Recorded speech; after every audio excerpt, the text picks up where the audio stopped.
নমস্কার বন্ধুরা, আজ চলে এসেছি সকলের পছন্দের ইলিশ মাছের একটি রেসিপি নিয়ে। আজকের রেসিপি সর্ষে ইলিশ। এটা বানানো ভীষণই সহজ, সকলেই ভীষণই ভালো বানাতে পারেন।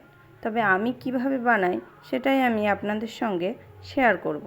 আসুন দেখে নেওয়া যাক আজকের রেসিপিটি। সর্ষে ইলিশ বানানোর জন্য আমি এখানে 5 পিস মাছ নিয়েছি। মাছগুলোতে ভালো করে লবণ হলুদ মাখিয়ে 10 মিনিট রেখে দেব। আর এদিকে আমি সর্ষে, কাঁচা লঙ্কা আর সামান্য লবণ দিয়ে একটা মিহি পেস্ট তৈরি করে নিয়েছি। পেস্টটা আমি একটি ছাঁকনির সাহায্যে ভালো করে ছেঁকে নেব। আমার ছেঁকে নেওয়া হয়ে গেছে। এবার কড়াই বসিয়ে দিয়েছি। কড়াইতে পরিমাণ মতন তেল দিয়ে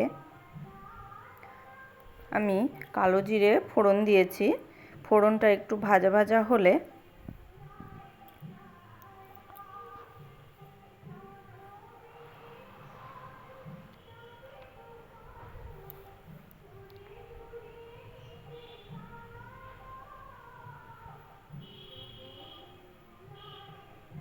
তার মধ্যে আমি স্বাদ মতো লবণ আর একটু হলুদ দেব আর একটু লাল লঙ্কার গুঁড়ো দেব।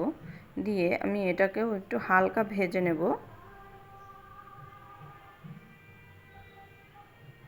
ভেজে নিয়ে এবার ওই তেলের ভিতরেই আমি মাছের টুকরোগুলো দিয়েও আমি হালকা ভেজে নেব।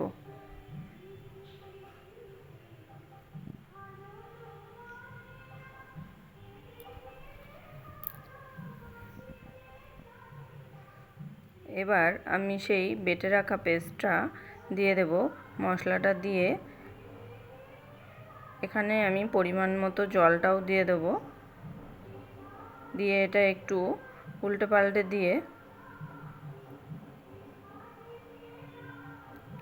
আমি 5 মিনিটের জন্য ঢাকা দিয়ে রাখব, মাছটা সিদ্ধ হওয়ার জন্য। আমার 5 মিনিট হয়ে গেছে। আমি ঢাকনা খুলে দেখে নিয়েছি মাছগুলো সিদ্ধ প্রায় মোটামুটি হয়ে গেছে। এবার একটু কাঁচা লঙ্কা দেব চেরা, দিয়ে আমি এখানে 5 মিনিট ফুটিয়ে নেব মাছটা। আমার 5 মিনিট ফুটিয়ে নেওয়া হয়ে গেছে।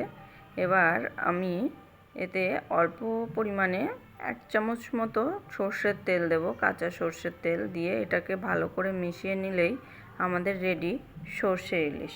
রেসিপিটা কেমন লাগলো অবশ্যই জানাবেন। ধন্যবাদ।